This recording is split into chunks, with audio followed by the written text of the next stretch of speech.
Salut Anne, Bonjour Pablo.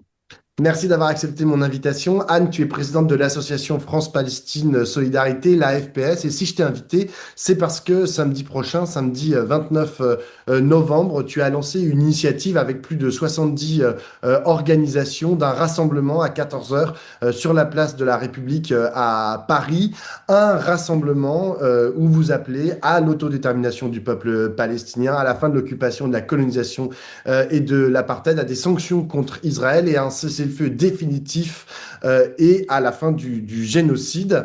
Je le rappelle, le cessez-le-feu à Gaza avait été, un cessez-le-feu à Gaza avait été signé le 13 octobre dernier, mais bon, les inquiétudes, les menaces demeurent. Je dis inquiétudes et menaces, mais il y a aussi la continuation de bombardements, il y a aussi à Gaza, il y a aussi la continuation de la colonisation brutale en Cisjordanie.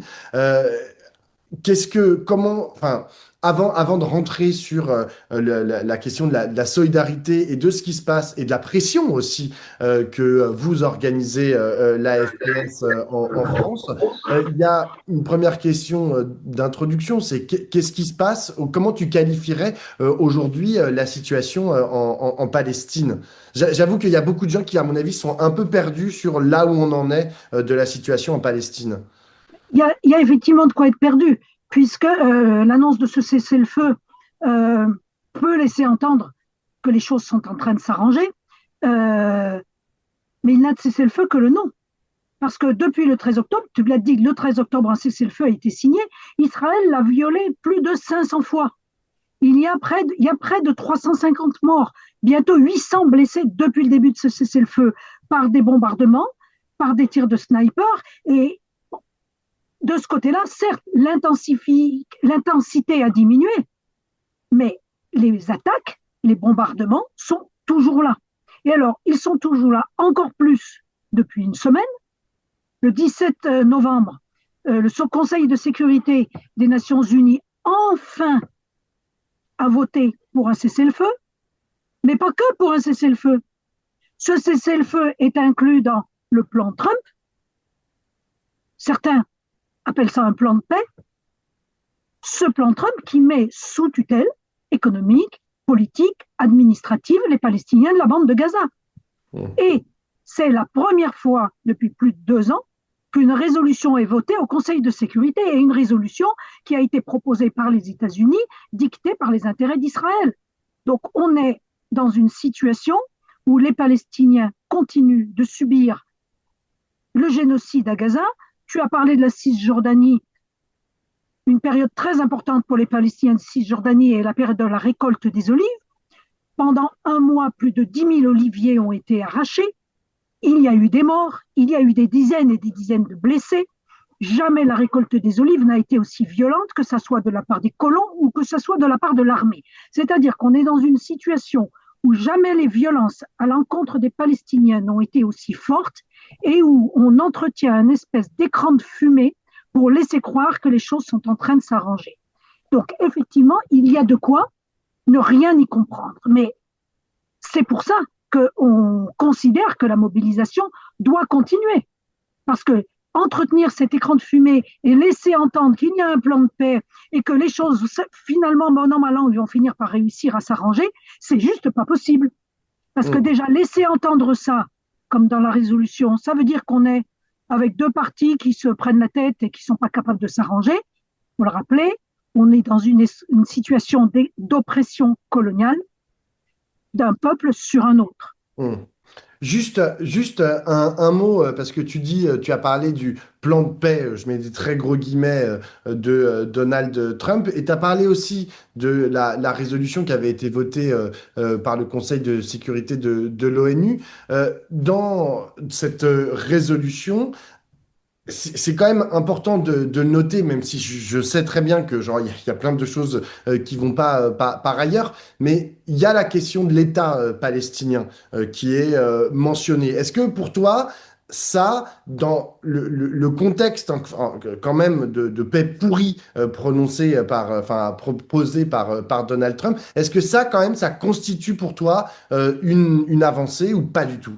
Alors, si tu veux, ça a été mis dans la résolution, ça a été ajouté au plan de Trump. Et Mm. je pense qu'il ne faut même pas parler de plan de PAVE, Oui. même avec des guillemets, c'est le plan de Trump. Ça a été ajouté dans le plan Trump pour que ça puisse être voté par un certain nombre d'États. L'Algérie a voté cette résolution. D'ailleurs, ça pose des problèmes en Algérie, le fait que l'Algérie ait voté cette résolution. Parce que l'autodétermination du peuple palestinien, l'État, est évoquée, mais au calendrier grec. Mm. Alors que la base de l'ONU, la charte de l'ONU, ce qui constitue l'ONU, c'est l'autodétermination des peuples, le Mm. droit des peuples à disposer d'eux-mêmes.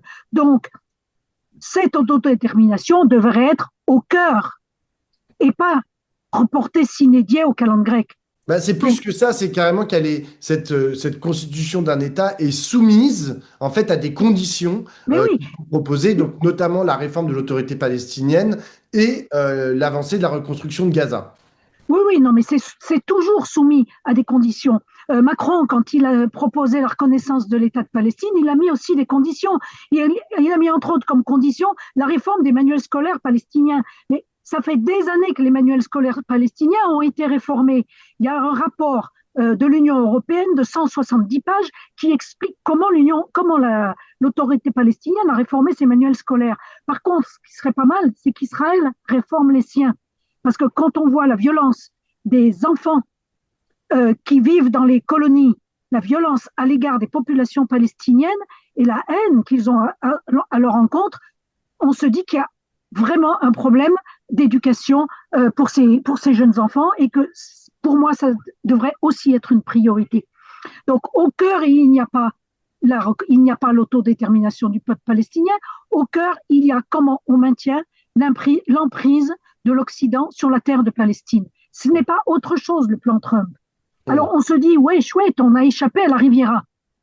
Mais c'est pas parce qu'on a échappé au pire que le moins pire est acceptable. C'est juste pas acceptable de soumettre un droit fondamental à des conditions. Le droit à l'autodétermination des peuples, il est inaliénable et inconditionnel. Donc la seule chose dont on devrait être en train de se préoccuper, c'est comment on peut permettre au peuple palestinien de faire valoir son droit à l'autodétermination. Et donc nous, on ne cesse de le dire, ça passe en premier, bien évidemment, par la fin du génocide et le cessez-le-feu, mais par la fin de l'occupation, de la colonisation et de l'apartheid. Parce qu'un État dont le peuple vit colonisé et sous apartheid et dont la terre est occupée, il faut arrêter de faire semblant de croire que c'est un État. Mm. Et donc, où est-ce qu'on en est aujourd'hui, justement, de ces revendications au niveau français? Je sais que vous appelez avec la FPS et alors moi aussi, enfin, à une grande coalition internationale, que la pression internationale soit faite sur Israël pour tous les points que tu as mentionnés. Mais en France, est-ce que tu as l'impression qu'on avance en fait dans ce soutien au peuple palestinien? Alors, au niveau des peuples, je pense qu'on avance. Parce que quand même, un génocide, ça passe pas inaperçu, même si les grands médias et un certain nombre de personnalités s'attachent à le passer sous silence et à nier qu'il y a un génocide. Mais je pense au niveau des peuples, les choses bougent et que l'oppression du peuple palestinien apparaît comme une telle évidence que les choses avancent. Par contre, là où, ce qui est inquiétant, c'est au niveau des États. Parce que là, on n'avance pas du tout. Alors évidemment, on va nous dire Macron a reconnu l'État de Palestine. Alors ça, c'est très bien. Je crois qu'on en avait parlé à ce moment-là. Euh, Évidemment qu'on en est satisfait. C'est ce que le mouvement de solidarité demandait depuis des décennies. Mais pour faire quoi? Et en fait, nous, ce qu'on a analysé, c'est que Macron a reconnu l'État de Palestine parce que c'était ce qui, politiquement parlant, ne lui coûtait rien. Alors effectivement, il y a eu un espèce de petit jeu de moi je suis pas content, etc. Israël à l'encontre de la France. Mais fondamentalement, qu'est-ce que ça a changé pour Israël et qu'est-ce que ça a changé dans le quotidien des Palestiniens? Rien. Là, Tu veux dire, Anne, tu veux dire que depuis la reconnaissance de l'État de Palestine par la France, la politique de la France vis-à-vis et d'Israël et de la Palestine n'a absolument pas bougé d'un iota. n'a pas bougé d'un iota. Macron reçoit Abbas à l'Élysée et le jour même, il prend son téléphone pour rassurer les soutiens inconditionnels d'Israël et pour leur assurer que les entreprises israéliennes pourront bien exposer à Millipol. Enfin, Le salon de l'armement, un salon de l'armement oui, au le Bourget. salon de l'armement, où il avait été question que 8 des entreprises n'exposent pas, et finalement elles exposent. Donc, le en même temps macroniste, c'est enfin, dans une situation, rappelons-le, où un peuple opprime l'autre, il n'y a pas de en même temps. Il y a le droit et il y a l'application du droit. Et là, c'est vraiment à ça que nous, on est attachés. Paradoxalement, alors que la situation des Palestiniens n'a jamais été à ce point catastrophique, le droit n'a jamais été dit avec autant de précision. Et il y a cette fameuse résolution que la France a votée le 18 septembre 2024 qui dit qu'Israël doit mettre fin à l'occupation et à la colonisation, mais aussi qui impose des obligations aux États. Et au lieu de voter le plan Trump, une résolution basée sur le plan Trump, les États auraient été, le Conseil de sécurité aurait été bien avisé de proposer une résolution qui demande l'application de cette résolution du 18 septembre sur la fin de l'occupation et de la colonisation. Parce que là, il y a des exigences des États. Ils doivent prendre des mesures contre leurs entreprises qui perpétuent la situation d'occupation et de colonisation, contre leurs ressortissants. Ils doivent interdire les produits des colonies, ils doivent arrêter le commerce des armes. Donc, il y a toute une liste de mesures que les États peuvent prendre. Il suffit de convertir ça en droit français et dont l'État, dont la France ne veut pas entendre parler. Nous avons été reçus au ministère des Affaires étrangères et c'est très clair, sur aucune des mesures que je viens de citer là, rien n'est dans les tuyaux. Rien. Donc l'application du droit, non. Au point qu'ils nous ont même dit, nous ne sommes pas tenus d'appliquer des résolutions. C'est pas parce que nous avons voté des résolutions que nous sommes tenus de les appliquer. Voilà la diplomatie française. C'est quand même un peu limite. J'ai dit que l'appel que vous avez lancé avec la FPS pour samedi prochain avait été rejoint par 70 organisations.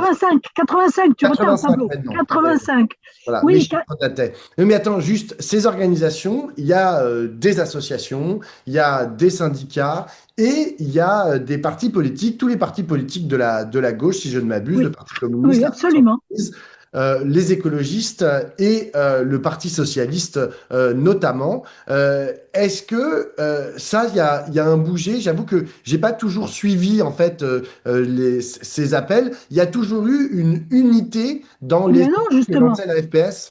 Non, justement, et c'était le pari qu'on a lancé quand la FPS a proposé aux organisations cette manifestation nationale. En fait, on a fait le constat qu'à Paris, les manifestations n'étaient pas à la hauteur des autres capitales européennes.